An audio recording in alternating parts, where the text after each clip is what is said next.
La siguiente plática la va a dar Víctor Bereña Medina sobre pulsos bioquímicos viajeros en un dominio bidimensional no homogéneo. Gracias. Muchas gracias por esperar. Me dijeron que la paella está increíble, entonces voy a tratar de ser rápido, pero no demasiado acelerado. Entonces, de lo que les voy a platicar es básicamente un poquito distinto a las últimas dos pláticas. Sin embargo, voy a tratar de conectar al menos el principio con la plática de Juan Carlos, al menos para justificar el modelo del que les voy a platicar. Entonces, la idea básicamente es analizar un proceso bioquímico y en lo que estoy interesado es cómo características físicas influyen en un proceso que aparentemente solamente ocurre a un nivel subcelular. O sea, básicamente de lo que voy a platicarles es sobre distintas escalas temporales y distintas escalas espaciales. Entonces la idea es justamente cómo pegar. Y la idea es integrar los ingredientes necesarios, pero de tal manera que los resultados solamente dependan de la parte que tiene que ver, pues, con la parte bioquímica. Bueno, entonces, si todo sale bien, la idea es que básicamente se puede entender la figurita que les pongo aquí. Aquí está el corazón del análisis que les voy a platicar. Entonces, primero tengo que decir de qué se trata este modelo. Bueno, hay un montonal de interacciones bioquímicas en los seres vivos. En particular en las plantas, en la raíz, en la epidermis, hay unas celulitas que generan unas protuberancias. Estas protuberancias son fundamentales para la toma de nutrientes, para el anclaje e interacción con aliens, es decir, cualquier cosa que no es ella. Como saben, bueno, si no lo saben se los digo, hay un montonal de estas interacciones que ocurren a distintos tiempos. ¿Eso qué quiere decir? Eso quiere decir que algunos procesos ocurren muy rápido, otros ocurren muy lento, en comparación a los primeros y así sucesivamente. Yo voy a estar concentrado en la interacción que ocurre, aquí les muestro una raíz, cuando se da el proceso de iniciación de una planta que se llama Arabidopsis thaliana. Es el caballito de batalla de los biólogos que hacen plantas, es el oscilador armónico de los físicos. Entonces básicamente tengo la raíz, hacia aquí abajo está el meristemo, es decir, la punta de la raíz, y lo que se ve es que cuando va creciendo la raíz, relativamente respecto al crecimiento de la raíz, estas células en la epidermis empiezan a migrar hacia arriba. Y dependiendo en qué posición estas celulitas, bueno, pues tienen distintos estados. Es decir, empieza a ocurrir el proceso del que les voy a hablar, se genera la protuberancia y empieza a crecer un pelito. Cuando crecen estas protuberancias, es decir, estos pelos, la célula deja de crecer.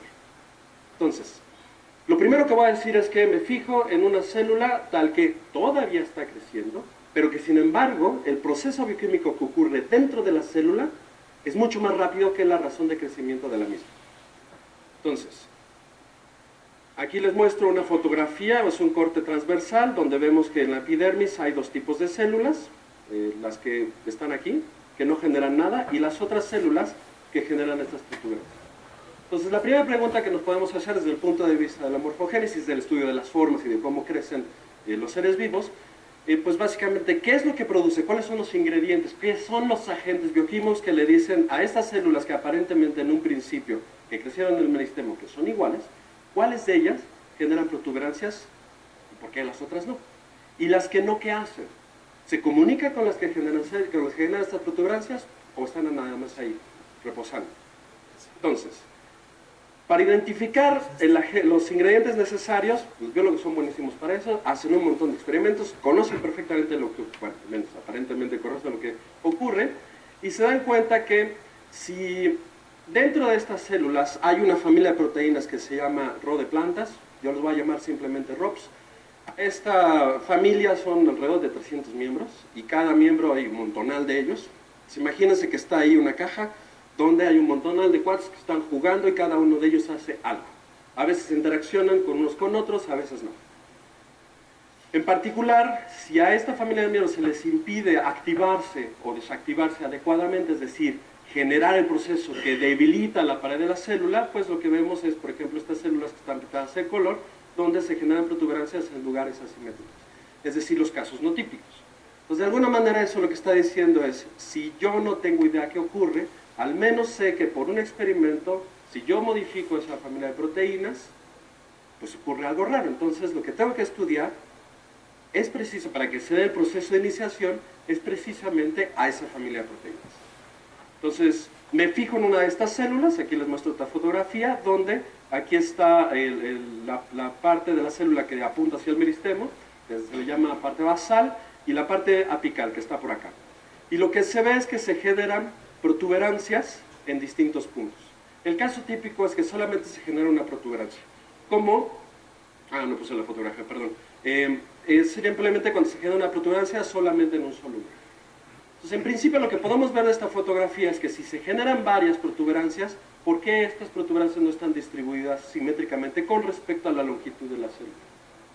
O sea, pensemos, por ejemplo, que tenemos una célula y tengo una sucesión de resortes, los perturbo y estos resortes empiezan a moverse, pero en algún momento van a llegar al equilibrio y todo va a estar homogéneamente distribuido. Si lo pienso así, claramente lo que les acabo de platicar no modela estos puntitos. A mí me gustaría pensar en estos resortes de tal manera que se acomoden, es decir, su estado de equilibrio sea precisamente en los lugares donde empieza a haber un debilitamiento de la pared celular. ¿Ok?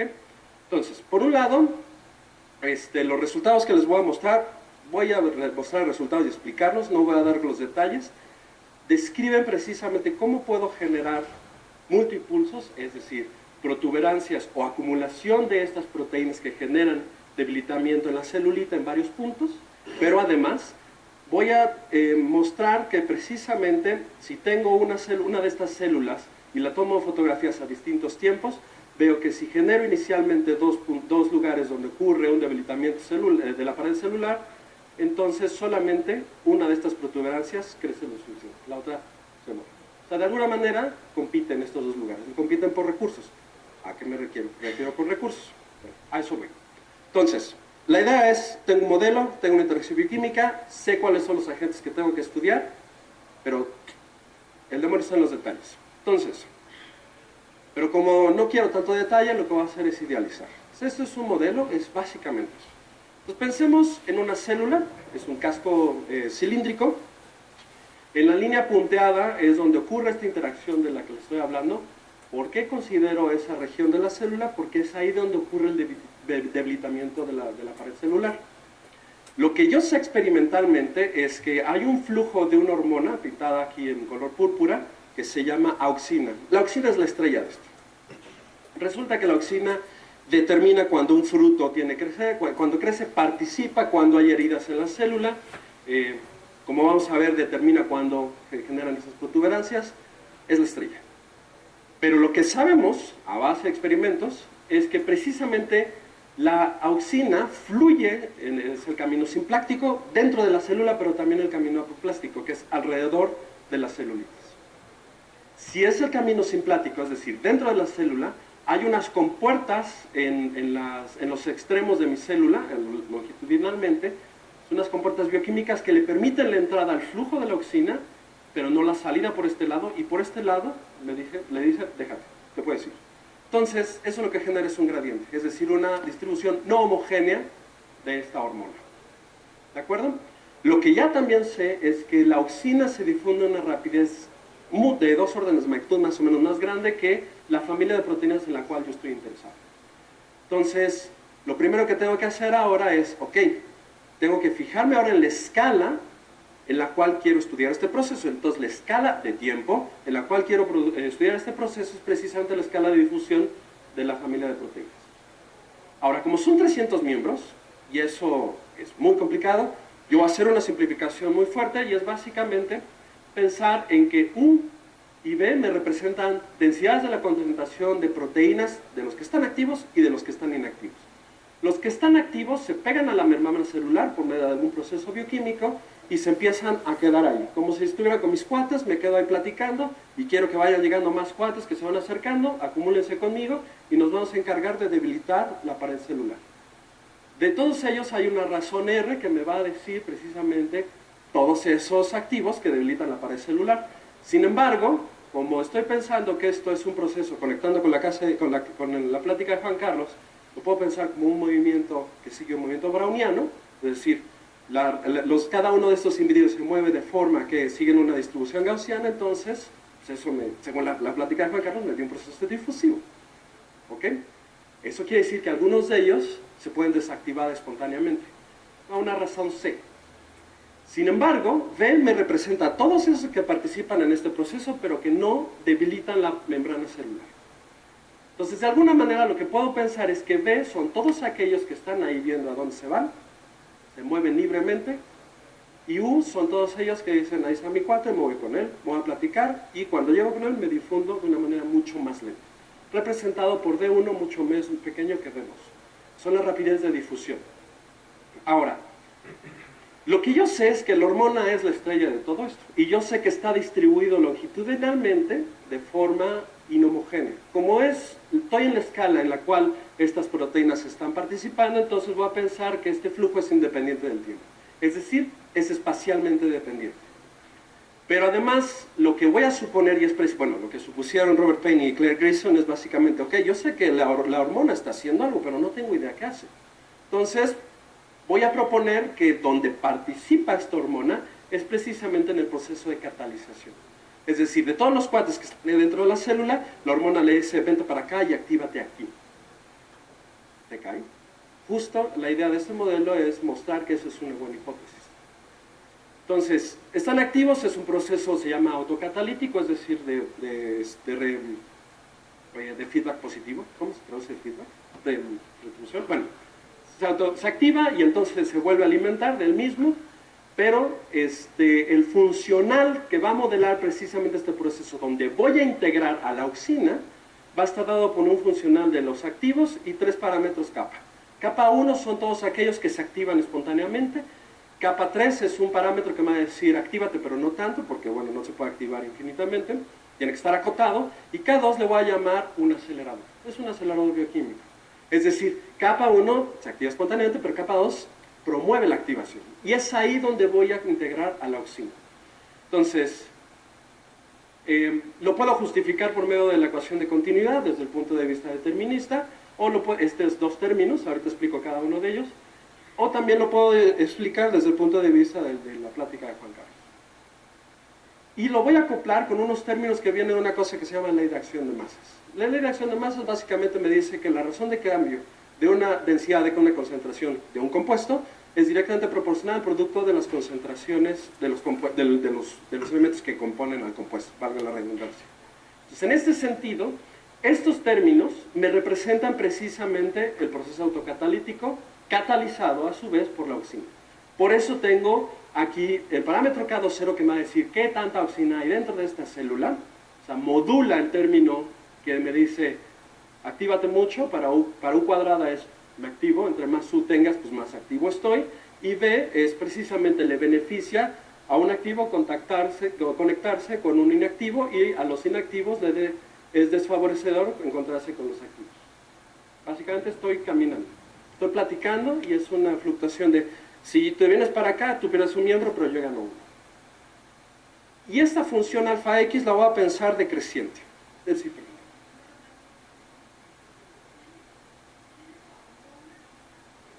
exacto. ¿Sí?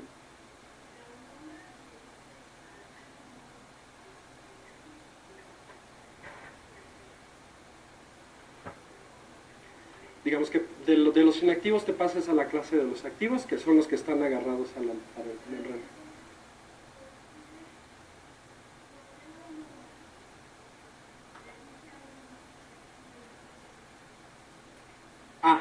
Es que justo esa es la hipótesis que quiero probar.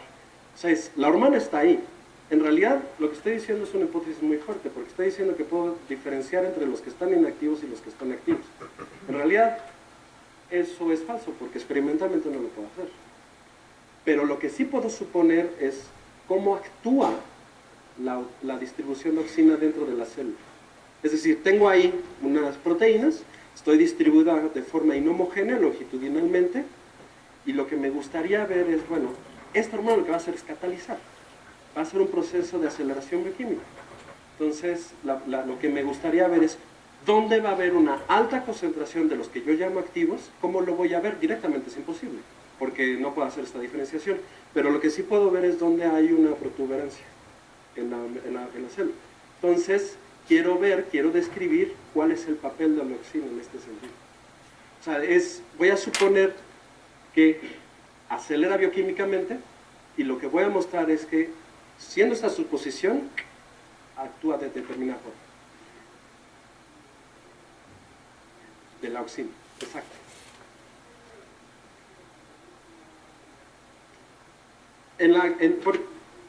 Porque te podrías poner en la escala en la cual se mueven U y B, y si hay algo que se mueve muy rápido, mucho más rápido, pero tienes por una puerta que sales y por otra entras, entonces entra, me muevo rapidísimo, pero en la escala del tiempo en la cual voy mucho más lento, lo veo fijo. Está fijo en el tiempo. Porque estoy entrando por... No. Lo que estoy diciendo es básicamente aquí solamente puedes entrar, en este extremo. Y en este extremo solamente puedes salir. Entonces, si me voy a la escala de la auxina, lo que voy a hacer es, si yo soy uno de estos, una auxina, me muevo a lo largo, ¿no? Si en lugar de irme en la escalera en la cual me muevo, digamos, en estas bandas del aeropuerto, entonces me pongo en la escala de movimiento de las proteínas, de la U y la B. O sea, digamos, me bajo de esta banda. Entonces, si la banda es muy rápido, pero yo sé que de aquí para allá corro, lo que voy a ver es que fuera de la banda, todo esto lo veo fijo, lo veo una distribución homogénea, fijo en tiempo de que no se mueve en el tiempo, desde donde estoy parado, que es la escala del tiempo en la cual yo me permito mover. O sea, yo voy muy lento, el otro va muy rápido, pero hay un montón que están pasando. Entonces, como yo voy muy lento, yo lo veo fijo. Esa es la suposición.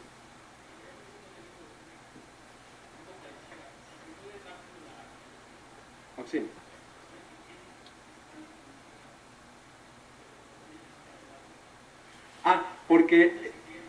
Porque es justo, es lo que mencionaba. Hay dos caminos de la auxina, el simpláctico y el apoplástico. El simpláctico, o sea, digamos, la auxina es como si fuera agua por un montón de pozos. Entonces se mueve alrededor de los pozos, pero también se mete a los pozos. Entonces el camino simpláctico es solamente el camino que es, una vez que me meto, sale. O sea, sí, claro, ¿a dónde me voy? Pues a la siguiente célula. ¿Sí? Y de hecho esa es otra de las suposiciones, por eso es un caso bidimensional. Como estoy haciendo una simplificación de algo que es bien complicado, y estoy pensando que esta célula, cuando ocurre este proceso, es alrededor entre 40 y 70 micrones, y de ancho es no más de 20 micrones, entonces puedo pensar que este casco cilíndrico, lo puedo mapear en un rectángulo. No, porque la razón es decente por el momento. Pero no he dicho qué pasa transversalmente. Resulta que una de las hipótesis es que, bueno, esta célula genera protuberancias, pero aquí al lado hay una célula que está flanqueada por otra célula que no genera protuberancias, pero que sí le dan auxina. Pero eso no se puede medir porque esto es del orden de 20 micrones. ¿Cómo le haces para medir eso? Entonces, justamente la idea de lo que les voy a presentar es, o la curvatura es el responsable, o la distribución de la auxina, que en vez de depender nada más longitudinalmente, sino también hay una dependencia transversal. Entonces la idea es justamente esto, es probar que lo que inicialmente Robert Payne y Clay Dixon propusieron, pues está bien, falta. Y es una célula gordita. Bueno, entonces, básicamente, esto es una proyección de esta figurita a lo largo de este casco. ¿Ok? Bueno, entonces, antes de irme a la célula gordita, es decir, la célula dos-dimensional, tengo que hablarles de algunos resultados en una dimensión. Entonces, en una dimensión, básicamente, tengo este modelo, este monstruo horrible. Por cierto, las hormonas no pueden salir, las proteínas no pueden salir de la célula. Lo único que puede entrar y salir es la auxina. Pero U y B, que son estas proteínas, no pueden salir y no pueden entrar. Eso quiere decir que las condiciones en la frontera son de tipo Neumann 0 o 0 flujo. ¿Ok? Entonces yo tengo este monstruo, yo lo que quiero ver es qué ocurre.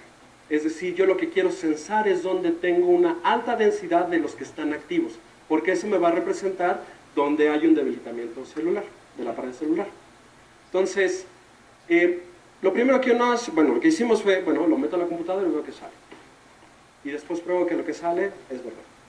Entonces, la idea es básicamente, en estos dos paneles, en el panel superior, estoy pensando que L me representa la longitud de la célula, es decir, el tamaño de la célula, que crece de 50 a 60 micrones, por ejemplo, y K20, que es la intensidad, o mejor dicho, la cantidad de auxina que está dentro de esta célula, pues también va creciendo, porque básicamente la célula va creciendo, va migrando hacia arriba, pero tiene un flujo de auxina a todo tiempo, entonces se va acumulando. Entonces voy a pensar que es creciente, y ¿qué es lo que observo? En el panel de abajo tengo una gráfica del tiempo contra la posición X, es decir, estoy pensando que la célula es súper delgadita y la voy a simular como una sola línea, que va de 0 a 60 micrones, y veo que a lo largo, en lo cual L va incrementando, si cada célula va creciendo, hay un tiempo crítico que es equivalente a una longitud crítica, hay un valor crítico de K20, es decir, de la capacidad de cuánta auxina hay, en la cual se forma un parche en la frontera. Y después hay otro evento crítico en el cual ese parche migra hacia el interior. Ok, eso parece replicar lo que yo veo experimentalmente. Parece replicar en el sentido de que si aquí hay una alta concentración de los activos es donde voy a observar una protuberancia o el proceso de iniciación de esa protuberancia. Y lo que veo es que donde se estaciona esta protuberancia es justamente antes de la mitad de la célula. Entonces, bueno, ¿quién sabe? Parece que sí. ¿Qué pasa si hago que la célula crezca más rápido y que tenga un mayor flujo de auxina? Entonces lo que veo es que replico el resultado anterior, pero veo que hay otro evento, que es una longitud crítica y un valor crítico de K20 en el cual este pulso se autorreplica. Entonces, desde el punto de vista de teoría de formación de patrones ya se puso interesante, porque este problema, que yo sepa, no está completamente entendido. ¿Cuáles son las condiciones que produce la replicación? ¿Cuántos pulsos de solo uno? ¿Por qué dos? ¿Por qué no tres? Cosas de ese tipo. Entonces, desde ese punto de vista ya se puso interesante. Pero a mí lo que me interesa es saber cuáles son los ingredientes necesarios o qué es lo que produce esta formación. Entonces, el chiste es verlo como un sistema dinámico, es decir, algo que se mueve en el tiempo. ¿Ok?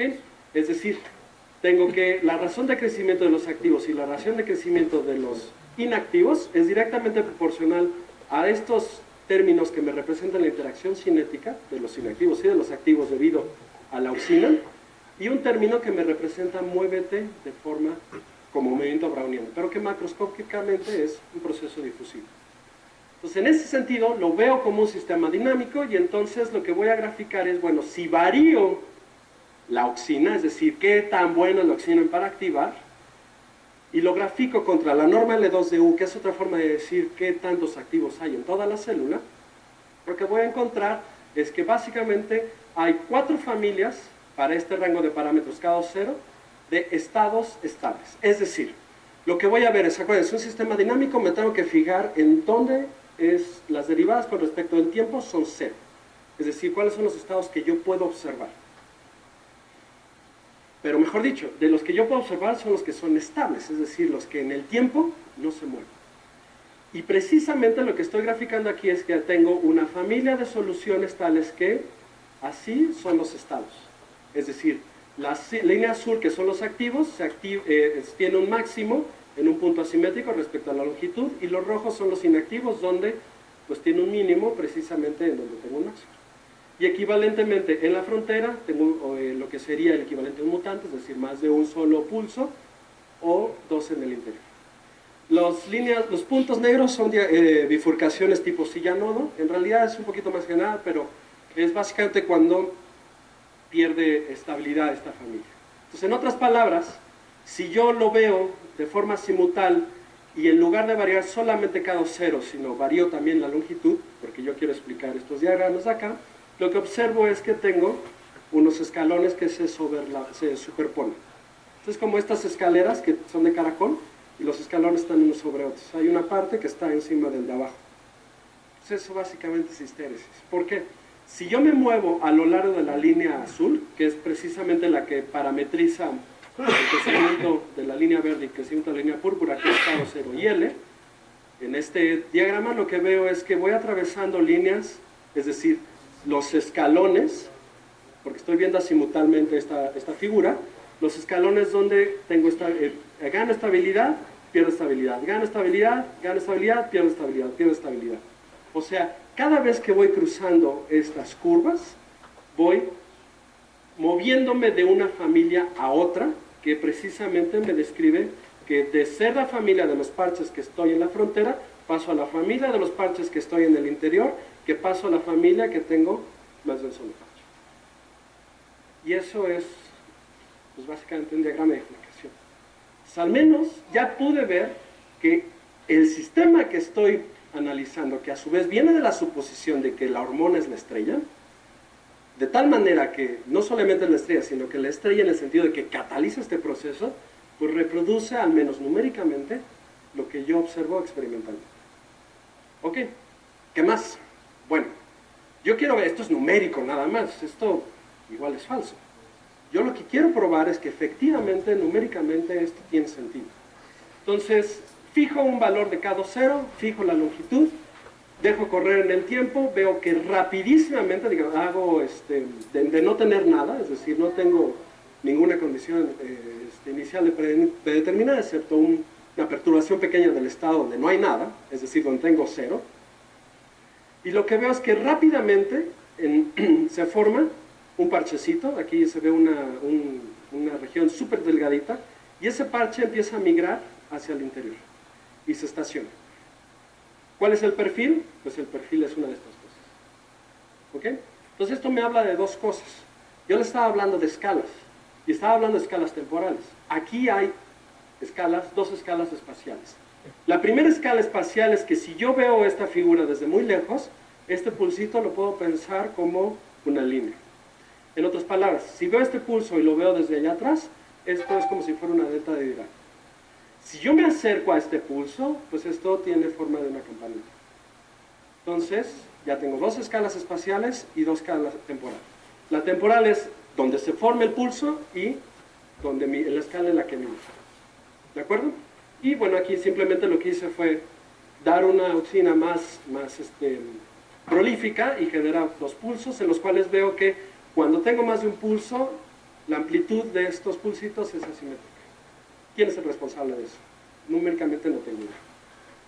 Pero, utilizando las técnicas que ahorita les voy a platicar, descubro que precisamente hay un deslizamiento lento de un pulsito y el responsable es precisamente el coeficiente que es espacialmente dependiente, que es precisamente la distribución de auxina. Y además, este cuate determina la posición de este pulso. O sea, justo lo que estaban preguntando es, ok, ¿cómo sabes que la auxina le dice dónde? Pues los resultados del análisis que hicimos te dice, efectivamente, la auxina es donde te dice dónde. Y todo viene de suponer que la hormona cataliza el proceso. Y la cataliza de tal manera que la cataliza cuando estoy activo, quiero activarme más. O sea, acelera el proceso de catalización. También explica las amplitudes asimétricas. Y además, algo que nos dimos cuenta. Imagínense que inicialmente tengo dos pulsitos. Es decir, dos regiones donde empieza a haber un debilitamiento. Y lo dejo correr en el tiempo. Tiempo de orden 1, es decir, tiempo grande. Y lo que me doy cuenta es que para un valor de K2,0 y yo voy tomando longitudes cada vez más grandes del dominio, es decir, de la célula, 50, 60, 70 y 80, lo que veo es que hay un valor crítico de la longitud, en lo cual desde los dos pulsos, pum, de repente los dos sobreviven. Si yo aumento K2,0, ese momento crítico ocurre antes. Eso de lo que está sugiriendo es que hay una relación inversamente proporcional entre la cantidad de auxina y la longitud. Es decir, cuando el dominio crece, es una propiedad física y que no tiene nada que ver con el proceso bioquímico, influye en la cantidad de pulsos que puedo tener. Entonces, esta es una cosa, se puede analizar a través de una cosa que se llama competencia de pulsos a orden 1. Es una inestabilidad básicamente. Entonces, aquí están los detalles del análisis. Aquí nada estoy mostrando lo que nos salió. Ahora, lo que nos dimos cuenta es que, ok, si yo quiero, bueno, hay estados híbridos, ahorita voy a decir qué es eso, lo que me interesa es hacer este modelo más real, es decir, tengo que considerar la célula gorda, porque no hay células que sean una línea, al contrario, ¿no? Tienen cierta geometría. Entonces eso quiere decir que si está gordita, tengo que considerar que ¿qué pasa con las células que están al lado, los que la están flanqueando? Entonces, la primera suposición que vimos es, bueno, están ahí flanqueando pero no hacen nada. Es decir, no hay nada que le esté dando auxina a la célula que genera el peligro. Entonces, en ese sentido, lo que yo puedo pensar, bueno, mi resultado en una dimensión, pintado en línea sólida aquí, lo puedo extender trivialmente en la dirección transversal. Está facilísimo. Si hago esto, entonces la pregunta